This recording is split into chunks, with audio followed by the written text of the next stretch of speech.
Buen día, ¿cómo andan? ¿Cómo están, caballero? Buen día. ¿Qué dice, Nico? ¿Cómo? Carla, Muy buen día, ¿qué tal? ¿cómo vamos?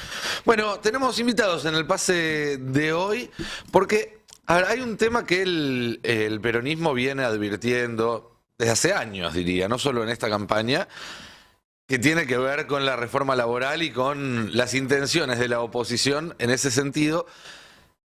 Y de alguna manera, y por quizás que algún dirigente opositor habló un poco de más en alguna entrevista, ahora el tema está puesto sobre la mesa y en la recta final de la campaña, sin ninguna duda, uno de los temas de la agenda tiene que ver con el tema de la reforma laboral, el tema de los derechos laborales y el tema de los convenios laborales, que son los que hoy en día son la base de buena parte de la ingeniería que permite que los trabajadores argentinos tengan más derechos que quizás en otras partes del mundo. Vamos a arrancar escuchando la declaración de Dante Sica, ex ministro de Producción, ex ministro de Trabajo durante el gobierno de Mauricio Macri, parte de los equipos que tiene ahora Patricia Bullrich trabajando en ese tema, donde el otro día, en una nota, explicó con todas las palabras cuál es el plan, qué es lo que quiere hacer Patricia Bullrich si llega al gobierno después de estas elecciones. Entonces, lo que tenemos que hacer es acelerar y poner. Hay convenios que son muy modernos. Cuando vos mirás SIGMATA... No, está bien, pero déjame entender un poquito más. Es decir, los convenios establecen que si no se renueva y no se negocia, se mantiene el convenio actual. Eso se llama ultraactividad. Y vos decís, hay que hacer un rayo, o sea, rápidamente hay que suspender ese concepto. Hay que suspenderlo, si querés, temporalmente. Eso lo hizo España, por ejemplo, en el año 2010. Y con eso renovó todos los convenios colectivos de trabajo. ¿Y eso se hace por decreto, por ley, por negociación? Eso lo haces por ley, podés hacer una modificación por ley y después lo pones en marcha. O sea, uno puede entender que una de tus ideas es, hay que ver si Patricia gana y si Patricia lo pone en marcha, es que en el momento que arranca el programa, por ley o por decreto, se establece que se suspende la ultraactividad y se empiezan a negociar nuevos convenios por actividad. Exactamente. Bien, está claro, por ley o por decreto, ya sabemos que probablemente la ley no la puedan sacar, no tengan los números, así que están dispuestos a hacerlo a sola firma y lo que buscan entonces es barrer con todos los convenios colectivos. Por si quedaba alguna duda, porque quizás algunos términos como ultraactividad y demás no sean de uso cotidiano, el fin de semana habló el diputado Sebastián García de Luca, que también forma parte del armado de Bullrich, más allá de que viene de un sector que durante mucho tiempo nos dijeron que era el ala política, el ala moderada de Juntos por el Cambio, el sector de Emilio Monzó, y con otras palabras dijo lo mismo, quizás de manera incluso más comprensible para todos. Escuchémoslo. Respecto de esto que ha dicho Bullrich, Dante Sica, el ex ministro de Producción y Trabajo, ¿usted está de acuerdo con ponerle una fecha límite o perentoria, si se quiere, a los convenios colectivos de trabajo? Yo estoy de acuerdo con todas las propuestas que haya planteado Dante Sica y Patricia Bullrich al respecto. Yo creo, y te insisto, que nos debemos una actualización y una modernización laboral. Y desde ese lugar lo voy a defender y obviamente voy a defender cada propuesta porque me parece que es lo más sensato que tenemos que dar a una Argentina que vive cada vez más en la informalidad y cada vez menos defendiendo los derechos de los trabajadores. Bien, entonces ahí tenemos ya varios dirigentes que dan cuenta de esto, que forma parte de la plataforma de Juntos por el Cambio. No hay manera de negarlo ya a esta altura. Para entender bien de qué se trata, porque queda una semana para terminar de procesar todo esto, ir a votar en defensa propia, en defensa de los derechos propios. Tenemos una de las personas que más saben del asunto en la Argentina, Héctor Recalde, además de haber sido diputado nacional, además de haber sido mucho tiempo abogado de la CGT, es abogado laboralista y trabajó toda su vida justamente defendiendo los derechos que ahora la oposición quiere borrar de un plumazo, literalmente, por decreto. Héctor, muy buen día, ¿cómo estás? Buen día, gracias por convocarme. Es un tema interesante, porque la verdad no cesan en el hostigamiento, en tratar de vulnerar derechos. Creo que no deben tener mucha confianza en el resultado. Pero vos decís que Baglini, digamos. Claro. El teorema de Baglini. Pero quieren fidelizar a la propia tropa, a ver quién es más agresivo para conculcar derechos. Primero tendrían que modificar la Constitución Nacional. Esa es la primera pregunta. ¿Es posible por decreto decretar la caducidad de los convenios colectivos o el fin de la ultraactividad? Digamos que si la Constitución consagra estos derechos, es muy difícil que por una ley o un decreto puedan conculcarse. De todas maneras, digamos, es desconocer qué son los convenios colectivos de trabajo. Porque cuando esta palabrita, ultraactividad, significa que un convenio no muere cuando se firma la fecha de cese. Ultraactividad es que sigue actuando, no desapareció. Hasta tanto no se acuerde un nuevo convenio. Claro. Incluso yo diría, a la luz de las nuevas disposiciones a partir de la reforma del 94, que un nuevo convenio no sé si podrá retrotraer derechos. Por suerte tenemos alguna abogada laboralista que podrá corregirme acá en la mesa. Así es. Natalia Salvo, bienvenida. ¿Cómo estás? Están? Buenos días. Hola, Héctor. ¿Cómo estás? Hola, ¿qué tal, Natalia? Hola, ¿cómo andan? Bueno, eso, ¿no? Sobre la mesa en la recta final de la campaña, un tema que desde este lado se viene advirtiendo hace mucho y que del otro lado ahora admitieron que es así, que tal cual, van por una reforma laboral regresiva y si no la pueden hacer por ley, la van a hacer por decreto. Así es, creo que es lo que aglutina todo el arco político de la derecha conservadora y los que todos y todas tienen que saber al momento de poner el voto. Que no se trata ya de ocultar un proyecto regresivo, precarizador, porque hablamos de flexibilización laboral, y flexibilización laboral perfectamente podría implicar ampliar derechos, reducir la jornada en un momento en donde actualmente se habla de un trabajo precarizado, del descenso por el impacto incluso de la inteligencia artificial de los puestos de trabajo. Bueno, tenemos la posibilidad de ampliar derechos. Sucede que lo que pretende la derecha es implantar un modelo económico que ya nuestro país tiene muchas experiencias. La dictadura, la década del 90, el macrismo, todos fueron a reducir derechos laborales, Nicolás. Bueno, de hecho, estas cláusulas de las que está hablando Patricia Bullrich, Sica, De Luca y que se están trabajando en los equipos técnicos de Juntos por el Cambio, tienen mucho que ver con la ley Banelco, esa ley que aprobó el gobierno de la Rúa de manera irregular y que justamente disponía este tipo de cláusulas que permitían bueno, eso, que los empleadores tuvieran mucho más poder en la relación con cada uno de los trabajadores. De eso se trata, del equilibrio entre dos partes que no son iguales a priori, porque obviamente si no existe el Estado mediando, si no existen las regulaciones, si no existen los convenios, siempre el empleador va a tener la posibilidad de explotar al empleado. Si me acuerdo, era Flamaric, el ministro de Trabajo. Así es. Cuando dijeron, no, en el Senado no pasa, dijeron, en el Senado tenemos la Banelco. Y se preguntaban los dirigentes sindicales que también qué era la Banelco. La Banelco era el soborno. Está claro. Y la verdad que algunas cosas se lograron con sobornos. Tiene un origen espurio toda esta reforma. Sí, aclaremos que esa ley llegó a estar en vigencia y fue durante la vigencia de esa ley que la Argentina pasó por su peor crisis laboral de la historia, con un cuarto prácticamente de la población desempleada.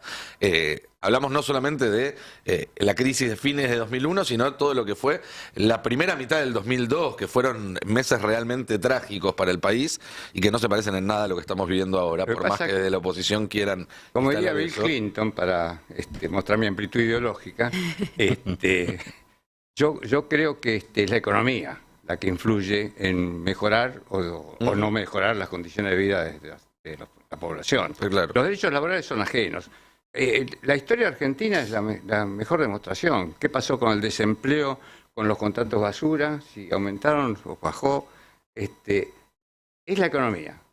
Yo no digo el calificativo que usaba Clinton, porque mi mamá me dijo no diga más la palabra, pero bueno, ahí está. Pero además es una trampa, Nicolás, porque hablamos de tener un proyecto de país económico inclusivo y miramos en el antagonismo radical que existe entre el capital y el trabajo, al trabajo. A reducir el trabajo. ¿Por qué no miramos en un mundo capitalista con un capital cada vez más concentrado el capital? ¿Por qué no miramos el derecho tributario, ¿no? Justamente progresivo como una forma de inclusión? ¿Por qué miramos al trabajo como clave de ajuste? Y lo que decía Héctor es sentar. Bueno, Héctor, lo voy a decir yo, Héctor, no vos, pero tiene un libro muy interesante que se llama Una historia laboral jamás contada y que tiene justamente un reconto histórico de lo que decía la clase patronal desde los inicios de las conquistas obreras de principio del siglo 20 en adelante. Y siempre dijeron lo mismo, van a quebrar las empresas, es inviable, con el aguinaldo, con el salario mínimo, con la jornada de trabajo, con el descanso dominical.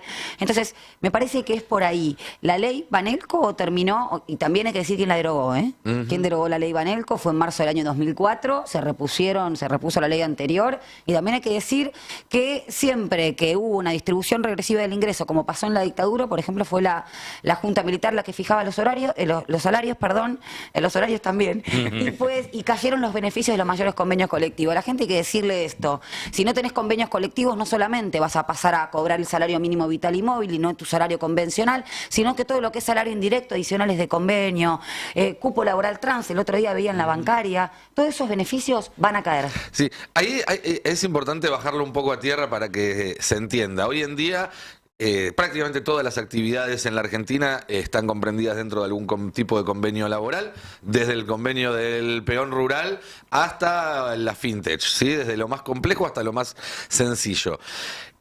Por la ley de ultraactividad, para reemplazar el convenio vigente hay que llegar a un acuerdo de un nuevo convenio, no importa que pase la fecha de vencimiento. ¿Y esto qué hace?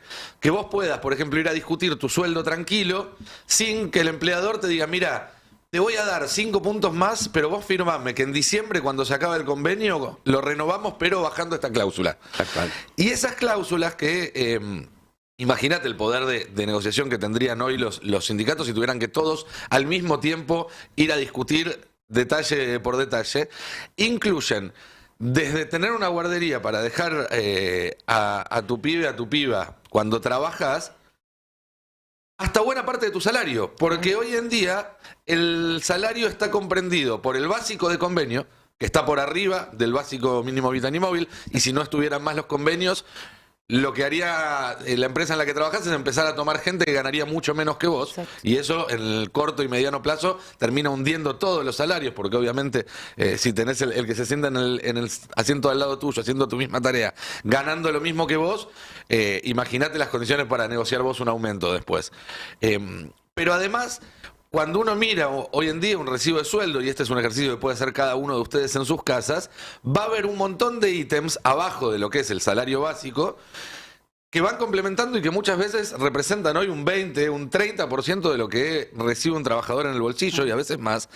Y eso también volaría de un plumazo, es decir, cada trabajador pasaría a ganar solamente lo que establece el básico, y entonces si tiene nocturnidad no cobraría el extra por nocturnidad, si trabaja los domingos no cobraría el extra por trabajar los domingos, si tiene algún tipo de convenio especial para las vacaciones y demás, todo eso quedaría totalmente anulado, y eso termina haciendo que baje el salario de bolsillo. La gente empezaría a ganar menos de un mes para otro si caducan los convenios.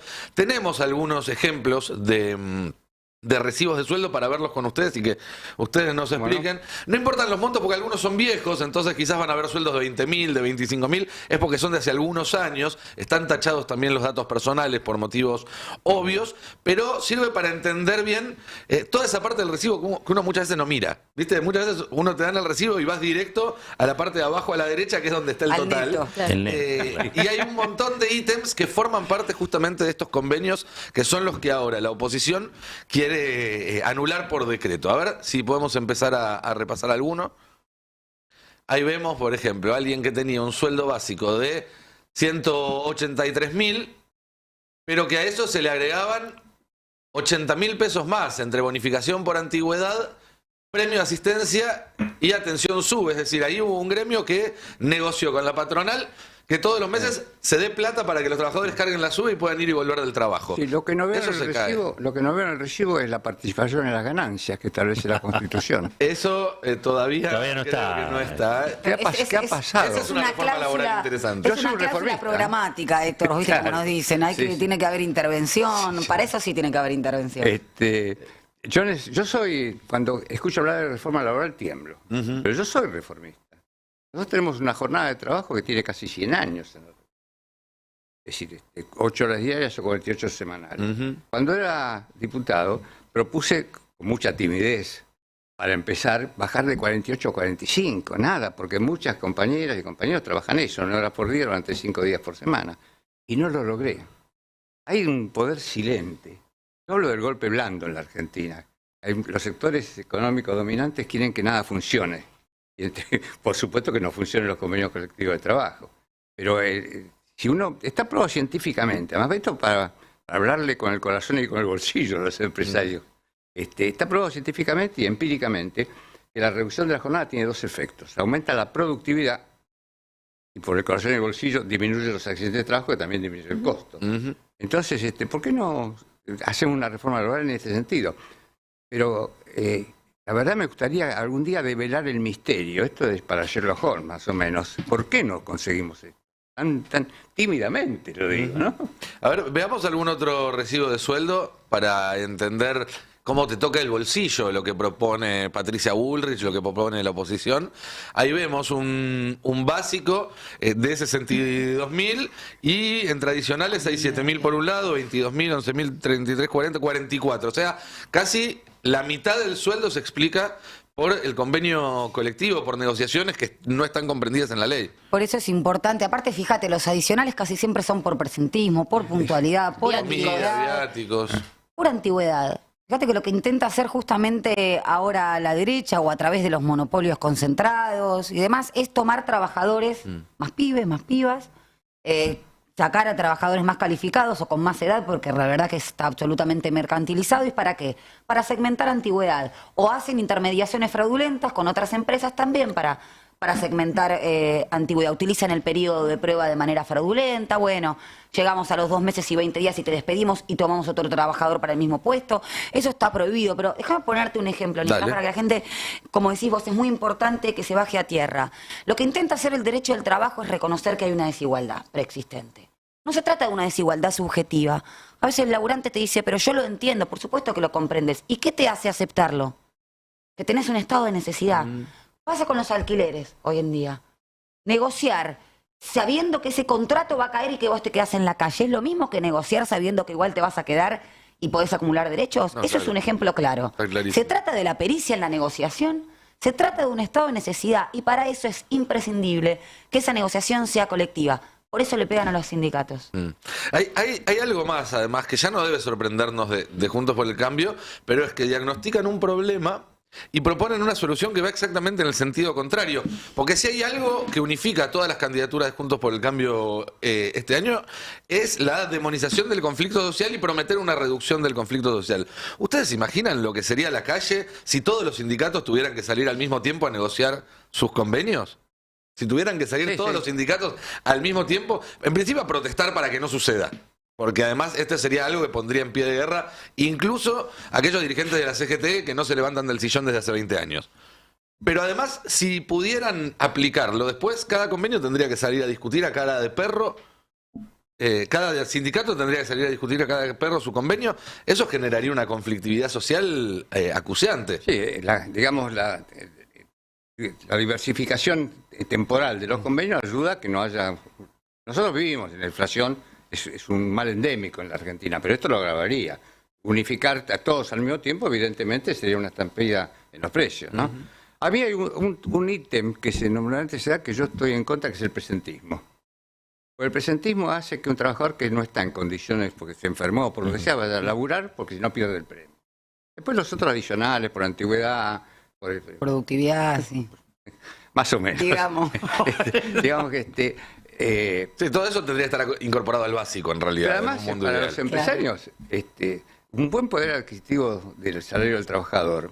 El laburante no va a abrir una cuenta offshore, no hace plazos fijos, consume. Y el Producto Interno, el mercado interno es el 70% del producto. Entonces, sean inteligentes.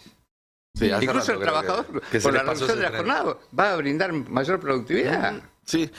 Hay otro tema, además del tema de los convenios, que también viene siendo un latiguillo de la oposición y que incluso escuché replicado por algunos dirigentes de este lado, que es el tema de que hay que hacer algo con las indemnizaciones, con la industria del juicio, porque los empleados no toman trabajadores por miedo a que les hagan juicio, por miedo a pagar indemnizaciones y demás.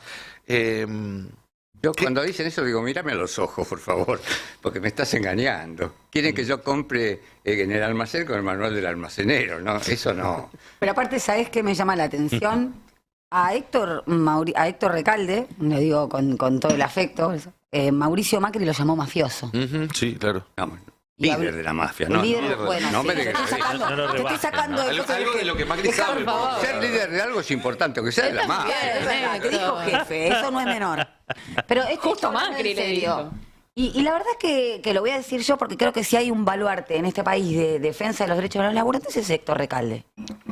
Y me Le parece... comprende la generalidad de la ley, en una parcialidad manifiesta. Y me parece de mal gusto, incluso desde el punto de vista subjetivo, decir esas cuestiones, sobre todo a 20 días del Día del Abogado Laboralista por la noche de las corbatas, que fueron abogados que litigaron contra Loma Negra, por ejemplo, vivieron de eso. No es una mala palabra, no estamos hablando de religión. Religión es otra cosa. La caridad es vertical, los derechos son horizontales y los tenemos todos. Los abogados también, los abogados laboralistas. Y la verdad que hablar de una industria del juicio es denostar el derecho humano al trabajo y el acceso al trabajo. Además de poner el foco en una visión bastante anodina de la vida, angelical, ¿no? De considerar que la gente, no sé, nosotros también vivimos comiendo y también tenemos los mismos derechos. Sin pudor lo digo. Hablar de la industria del juicio es denostar un derecho humano fundamental. Y me parece que es que la dictadura militar haya ganado la batalla. Cultural. Cultural, porque desaparecieron el 50% de los laburantes. Y hubo abogados y abogadas, no solamente laboralistas, que bregaron por el derecho. En ese sentido. Entonces, me parece en ese aspecto de mal gusto. Y además, lo dijo Norberto Navarro, ¿no? Yo tuve empresas hace 20 años, 40 años, que tengo pyme, y nunca dejé de contratar a alguien por una indemnización. Entonces, a esos empleadores lo que hay que decirle, que no son los pequeños y medianos empresarios, es que cumplan la ley laboral. Esa es la mejor manera de evitar la industria del juicio. Y una pequeña cosita más. Nosotros, los abogados laboralistas, no cobramos por adelantado. Viene la persona que consulta y cobramos el pacto de cuota litis en tanto y en cuanto obtengamos el resultado perseguido. Ganemos el juicio y si lo ganamos, sí se cobra. Pues puede ser que esa empresa quiebre. Entonces trabajamos a veces sin cobrar. Y lo que hacemos es cobrar con posterioridad. Aquellos o aquellas que pueden y tienen la fortuna de cobrar litigios en dólares, yo lo aplaudo. Porque lo que voy a poner en el foco es en el capital concentrado, no en un abogado o una abogada. ¿Cobras gastos? Yo no. Nadie cobra gastos, ningún abogado Gastos laboralista directos, cobra. una carta de documento, Claro. lo pagamos nosotros. Incluso hemos llegado a pagar, Héctor, en plena época macrista, los viáticos de los consultantes, de los laburantes que venían al estudio y no podían pagar los viáticos para estar en una consulta laboral. Además, hay muy pocos pleitos laborales. Hay que mirar las estadísticas. Al revés, uno se sorprende de que haya tan pocos, porque si tenemos más de 3 millones de trabajadores que no están registrados, que están laburando y no están registrados, cada uno de ellos tiene derecho. Es decir, hay que también decir no tienen derecho. No, el trabajador en negro tiene derecho, lo que pasa es que no se lo No se los cumple. reconoce. Estaría inundados los tribunales de trabajo de todo el país de juicio. Sin embargo, no hay. Hay un promedio de juicios por despidos. Esto es dato de la Cámara Nacional de Operaciones del Trabajo, que está acá en Buenos Aires. Estará en los 30.000 pleitos por despido por año. Es muy poquito.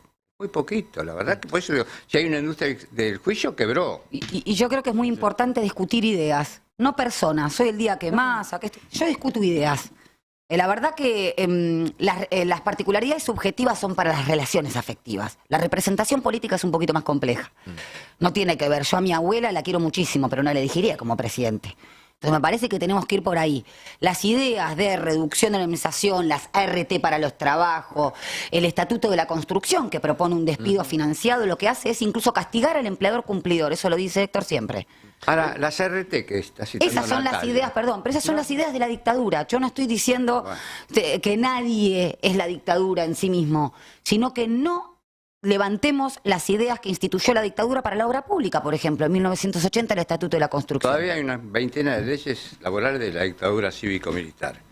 Y además estamos en deuda, porque nuestro gobierno, no sé por qué razón, redujo en alguna medida la indemnización por despido. Me lo explico rápidamente.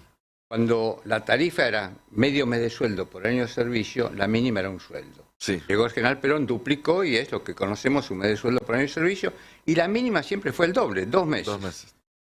Cuando se recuperan las leyes, eso quedó en el camino. Hoy la mínima que tendría que ser 2 meses es solo 1 mes. O sea, mire si tenemos tareas para el hogar, para ir reconstruyendo lo que se ha perdido, ¿no? Se habla mucho también del establecimiento de algún tipo de sistema de mochila o de seguro de desempleo donde todos los meses se hace un aporte y eso eventualmente cuando hay que pagar una indemnización se utiliza ese fondo. Mi pregunta es, ¿hay algún aspecto hoy en la ley argentina que impida hacer eso? Digo, que un empresario que tenga ganas de cubrirse ante una posible indemnización todos los meses ponga plata en un fondo que se vaya capitalizando y que el día que lo necesite saque de ahí. Digamos que la indemnización está en la Constitución, la protección contra el despido arbitral. Sí, claro. Tiene que ser indemnizado. Si el empresario quiere contratar un seguro, que lo contrate. Por eso se podría hacer. De hecho, ¿Por qué no? los que proponen un seguro en realidad lo que están queriendo decir es que no haya otra cosa. Que sustituya. Es distinto, ¿no? Es que quieren contratar un seguro. Por ejemplo, las aseguradoras de riesgo de trabajo. ¿Qué hace el lucro metido en algo que tiene que ver con la salud y con la seguridad? Es un costo innecesario. Porque muchas veces son las obras sociales las que atienden temas de enfermedad del trabajador, una enfermedad profesional. Sí. Entonces, deroguemos. Si hay un buen servicio público de salud en el país, en las provincias, si las obras sociales funcionan normalmente bien, y bueno, bajemos ese costo empresario. Estoy laburando para los empleadores. ¿Qué me sucede? Pero bueno, bajemos el costo en este sentido. Y eliminemos las aseguradoras de riesgo de trabajo, son entidades de lucro. Pero además las aseguradoras de riesgo de trabajo lo que hacen es asegurar una obligación que es del empleador, que es la obligación de seguridad, es decir, que ese laburante ingrese a la relación de trabajo y salga igual, ¿no? Con una indemnidad psicofísica y emocional. Ahora, yo me pregunto, el acto del despido, no es que me pregunto, esto es una discusión que ya está salvada y que tiene que ver con ver a las relaciones de trabajo como una consecuencia de un vasallaje medieval, que es como muchos la ven, por más que parezca progresismo o no progresismo. Despedir a una persona sin invocar causa, no es que vos no cumpliste, es segregarla a salir por fuera del sistema productivo. Y es concebir a la empresa como algo propio, ¿no? Y la empresa, hay que decir, esto lo decía Perón, entonces vos, eso que aportás el trabajo, laburás solo. ¿Para qué necesitas el brazo del laburante? Laburás solo y lleva a cabo ese emprendimiento. Lo que pasa es que lo necesitas para que ese capital no sea una materia inerme. Entonces, me parece esto, el despido ilícito está protegido, es decir, sin causa, arbitrario, está protegido por el artículo 14b de la Constitución Nacional, que es un artículo frondicista posterior al 55, habiéndose derogado la Constitución del 49. Nos tienen discutiendo un artículo de la Constitución del 57 como el progresismo. Totalmente. Hay una cosa ahí, ojalá hubiera más empresarios peronistas, ¿no? Porque lo que hay son empresarios muy clasistas, más clasistas que los trabajadores, ¿no? Porque sindicatos peronistas hay. Sindicatos clasistas quizá hay menos. Ahora, los empresarios son todos clasistas, o por lo menos un 90%. Faltan empresarios peronistas. Pero una pregunta, ¿qué se le puede decir al votante que no es un votante del peronismo? ¿Sí? Pero que si gobiernan los que ellos van a votar, ¿qué le va a pasar como trabajador, como trabajadora? ¿Cómo le podemos bajar esto un poquito a la tierra, digamos, ¿no? Y le van a tocar el bolsillo, que es la víscera más sensible, no importa la ideología. A ver si a un empresario le importa qué es lo que piensa ideológicamente y cómo vota el trabajador. Le explota igual. Entonces lo que uno tiene que garantizar es esos derechos básicos. Ir ampliando derechos. Pero acá no juega la ideología. Yo creo que hay que decirle que lo van a poder despedir. Mañana te va a llegar la carta de documento y no vas a tener ningún derecho a réplica. Ahí empiezan todos los dolores de cabeza.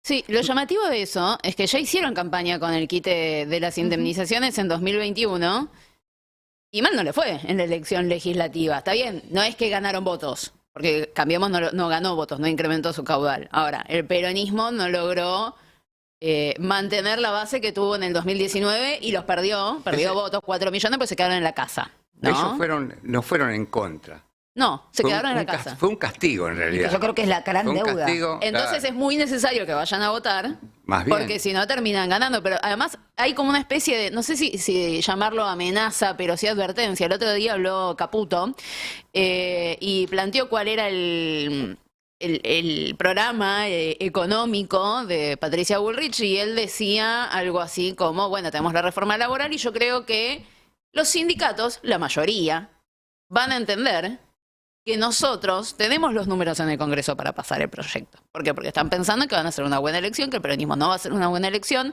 que ellos más o menos van a tener número, que van a poder aliarse con los libertarios y que van a poder pasar. O sea, les están diciendo, negocien antes con nosotros, y los únicos que van a generarnos algún problema son los sindicatos kirchneristas. Sí, igual les están vendiendo un buzón ahí, porque ese cálculo que hacen en el cual se renueva la elección de 2019, que a ellos no les fue tan bien y por eso van a sumar votos, más los votos que consigan los libertarios, puede llegar a darles, no es un hecho, si hacen una buena elección, una mayoría ajustada en la Cámara de Diputados. En el Senado se renueva la elección de 2017, donde Juntos por el Cambio arrasó, con lo cual le va a costar mantener el mismo número que tiene hoy en el Senado, y hoy ya no tiene quórum. Está parejo con el peronismo, pero no tienen quórum. Y en el Senado no van a tallar los libertarios, donde excepto algún resultado excepcional en alguna provincia, que podría llegar a darles una banca o dos a lo sumo, pero no, difícilmente la aritmética les dé para que tengan mayoría en la Cámara Alta para pasar este tipo de cuestiones. Entonces ahí va a empezar a tallar más fuerte. Lo que hagan los gobernadores peronistas, que son los que tienen la llave de la Cámara Alta, ya se vio entre 2015 y 2019, donde ellos tuvieron una actitud los primeros 2 años y pasaron una serie de leyes, y otra en los segundos 2 años donde se bloqueó ese tipo de iniciativas. Pero bueno, no. Y los sindicatos también. Hoy tenemos mayoría en el Senado. Hoy sí. Sí, hoy sí. Está dividido ahí, los bloques, ahí, está muy justo. Ahí, porque cuando se enfermó Pilati de Vergara, Claro, necesitas que estén todos, ¿no?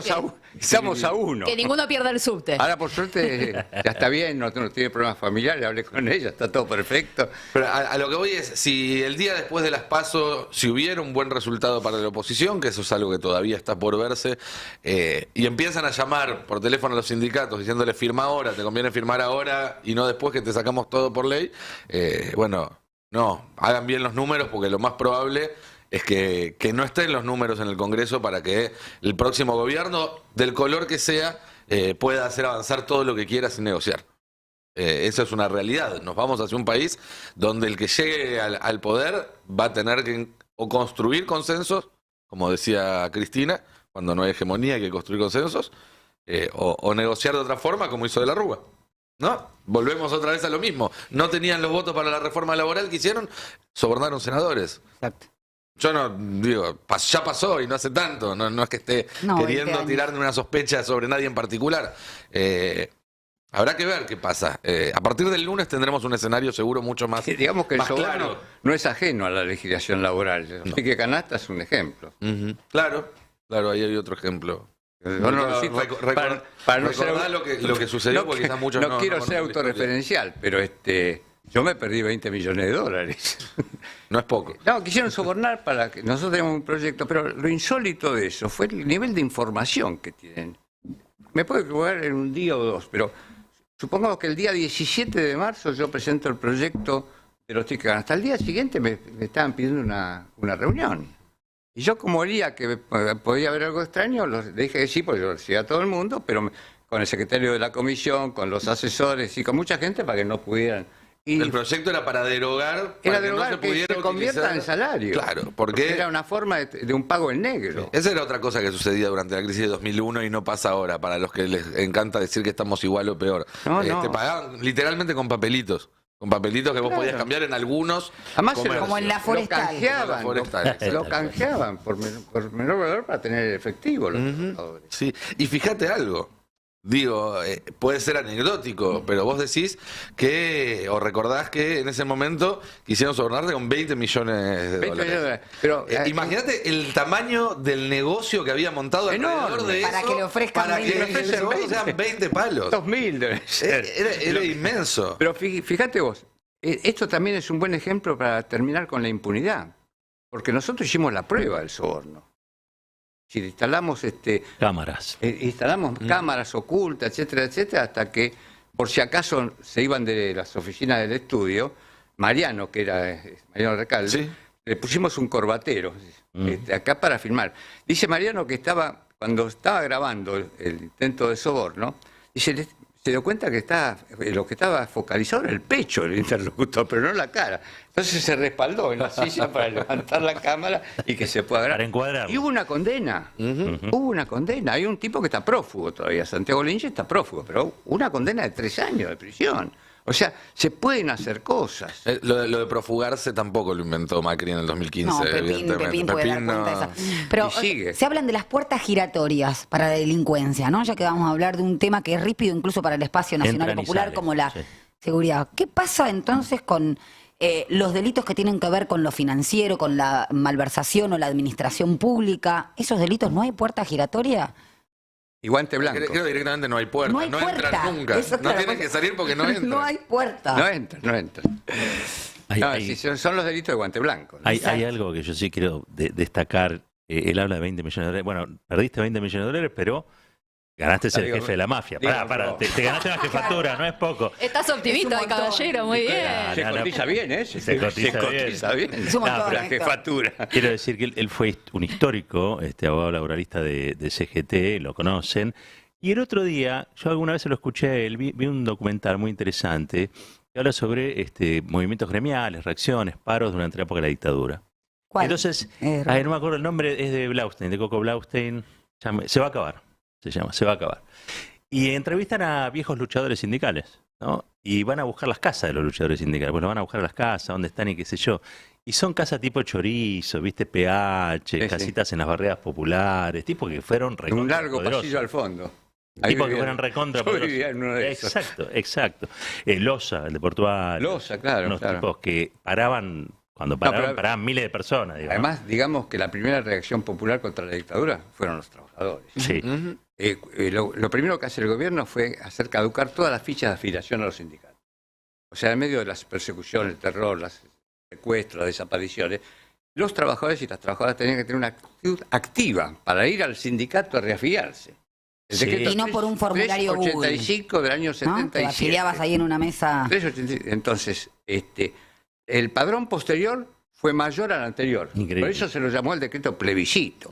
La primera huelga contra la dictadura cívico-militar fueron el grupo de los 25, en el año 27 de abril del 79. Todo sopre. O sea que la democracia fueron los trabajadores la que la defendieron y obviamente los que más sufrieron la dictadura, ¿no? Y, Está claro. les pregunto, digamos, ¿cómo influye el contexto actual que estamos viviendo en que en plena campaña se puedan hacer este tipo de propuestas que claramente son piantavotos, por lo menos desde nuestro punto de vista? Quitarle derechos a los trabajadores nunca es una buena idea, pero desde el macrismo se vio una profundización fuerte de sé tu propio jefe, el negocio que... El emprendedurismo, el la cervecería emprendedurismo, la artesanal. cervecería, las redes sociales, ahora vendo mis cosas por Instagram, entonces ya hay una gran parte de la sociedad que, producto de la monotributización constante que empezó durante la época del macrismo, no tiene los derechos que hoy se está discutiendo de parte de Cambiemos a Cara, ¿no? ¿Cómo influye ese contexto en que se esté dando la discusión ahora? Nosotros tenemos que remontar lo que está sucediendo con los trabajadores y las trabajadoras ahora. Porque realmente la pérdida del poder adquisitivo es una realidad. Hay que hacer autocrítica frente a eso. Nosotros nos pasó a pesar nuestro, vendría a ser.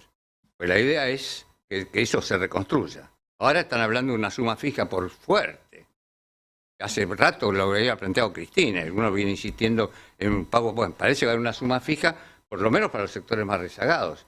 O sea que esto... Bueno, tenemos elecciones además, hay que ganar las elecciones. Así Y es. sobre todo me parece que hay que ser muy solidario, muy amable con los y las trabajadoras, porque realmente me parece a mí que están muy desanimados. Entonces Claramente. uno tiene que dar una inyección de optimismo, decir, bueno, participemos, en primer lugar participemos, vayamos a votar. Ya son muchos años de sentir que todos los meses te estás rascando El para fondo de la llegar- el olla. fondo de la olla. Así es. Por momentos un poco peor, como fue sin ninguna duda 2018, 2019, como fue también la salida de la pandemia, Tal que fue cual. muy dura. Por momentos un poco mejor, pero nunca con la perspectiva de varios meses de mejoría seguida, de decir, che, la verdad que ahora sí. Por eso, ese es el gran desafío. esa autocrítica hay que hacerla y acercarse amablemente. Así es. Y yo creo No como diría Edmundo Rivero, que amablemente le encajó No. 34 puñaladas, ¿no? Pero amablemente, porque realmente... 34 hay- puntos de votos me parece más saludable. Hermoso. Eh, No, creo que tiene que ver con la despolitiza. El discurso de la antipolítica, el discurso del antiestado, el discurso de lo anticolectivo y lo antisolidario. todo eso.